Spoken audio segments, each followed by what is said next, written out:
دوستانو څلور پنځه ورځې پرله پسې باران وورېدو او هغې ډېره تباهي کړې ده. په سوات کې سیلاب راغلی دی او خلک یې هم تباه کړي دي. کورونه او هوټل یې هر څه یې تباه او برباد کړي دي. نو الله نه به خیر غواړو. راځئ تاسو ته ویډیو پلی کوم. ګرانو دوستانو دا خنیمون هوټل و په کالام سوات کې.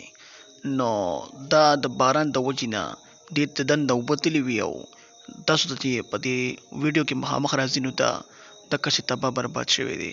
شکر په دې هم دی ځکه چې په دې کې فحاشي ډېره زیاته وه. لټنه نن سبا فحاشي ډېره ده. ګوره دوستانو په موږ بازابونه ولې نه راځي چې چېرته د زنانو سره زیناونه کېږي او ماشومان یې قتلیږي او حلالېږي نو موږ باندې به عذاب نه راځي. شکر وباسئ چې د کاڼو باران نه کېږي موږ باندې. بس دوستانو د فحاشۍ نه ځان ساتئ نو بس تاسو به کامیاب یئ. الله دې خیر وکړي. موږ باندې دا عذابونه راځي کله زلزلې شي کله سیلابونه شي او الله دې نور خیر راپېښ کړي. آمین لاټینه آمین.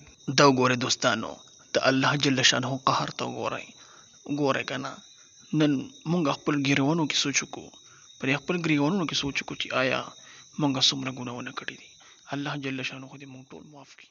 آمین.